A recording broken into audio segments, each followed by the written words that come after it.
오늘 본문은 사도들이 교회가 당면한 문제를 어떻게 다루는지를 보여줍니다.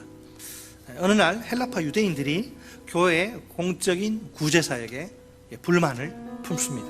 히브리파 사람들을 원망합니다. 헬라파 유대인 과부들이 구제사역에서 불공평한 대우를 받기 때문이죠. 차별을 당하는 것. 이때 사도들은 문제의 근본 원인을 정확히 짚어냅니다. 그들이 구제사역에 지나치게 힘을 써서 말씀사역을 소홀히 하게 된 것입니다. 그들도 사람이기에 시간과 에너지와 열정이 제한되어 있어요. 아무리 필요한 일이고 좋은 일이라 해도 사도들이 그걸 다 감당할 수는 없는 노릇입니다. 우선순위를 그러면 생각해야 되는데, 사도들에게 가장 중요한 사명은 무엇입니까? 모든 민족을 제자로 만드는 것입니다. 자, 지금까지 그래서 사도들은 이 사명을 감당하기 위해서 열심히 앞만 보고 달려옵니다. 가르치기와 전도하기를 중단하지 않습니다. 말씀 사역에 올인, 전적으로 헌신된 삶이죠. 여러분, 성도라면 누구에게나 교회가 부흥하는 거 참 좋은 일입니다. 하지만 갈수록 구제 사역이 증가하는 게 문제 아닌 문제예요. 사도들의 입장에서는 자연히 말씀 사역이 그만큼 소홀해질 수밖에 없습니다. 본의 아니게 그렇게 되는 거예요. 자, 그렇다면 이것은 사도들 한 사람의 문제가 아니라 이건 구조적인 문제, 구조적인. 이제 사도들은 올바른 진단에 기초해서 정확한 처방을 제시합니다. 크게 두 가지예요. 첫째, 사역의 분담입니다. 사도들 대신 그 사역을 감당할 일꾼들을 뽑으면 됩니다. 일꾼 선택의 세 가지 기준을 제시합니다. 첫째로, 일꾼들은 다른 사람들에게 칭찬을 받아야 합니다. 둘째로, 일꾼들은 지혜의 은사가 있어야 합니다.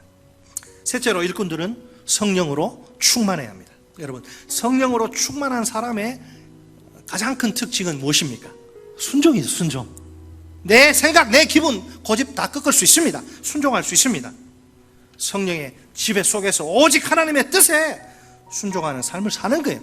하나님의 뜻이 하늘에서 이루어진 것처럼 땅에서도 맨날 기도하잖아요. 두 번째 처방은 사역의 우선순위와 관련돼요. 사도들은 언제나 말씀 사역에 목숨을 걸 수밖에 없습니다.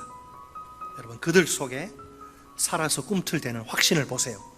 이 생명의 말씀으로만 죽은 영혼들이 살아날 수 있습니다. 이 능력의 말씀으로만 죄인들의 인격과 삶에 참된 변화가 일어날 수 있습니다. 이 진리의 말씀으로만 성도들의 믿음이 성장할 수 있습니다. 이 말씀이 살아있는 한 교회는 제자 양성의 요람이 될 수 있습니다. 이 말씀이 바르게 선포되고 가르쳐지는 한 교회는 부흥할 수 있습니다.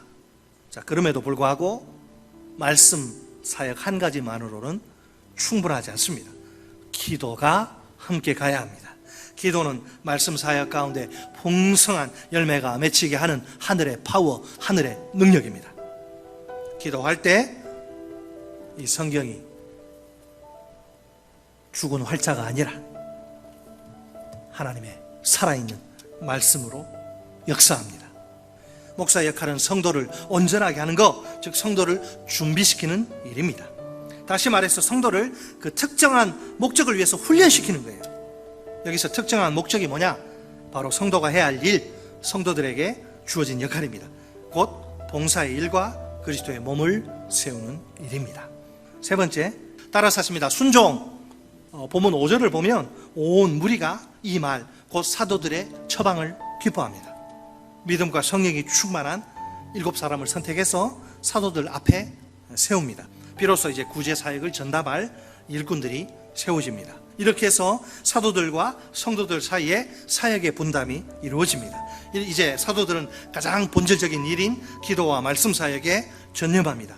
성도들은 구제 사역을 비롯한 여러 또 다른 사역에 자기가 은사를 받은 대로 헌신합니다. 마침내 예루살렘 교회 안에 발생한 갈등의 위기가 슬기롭게 극복됩니다. 자, 우리 하나님이 이 사도들과 성도들의 사역 분담을 얼마나 기뻐하시는지 보세요.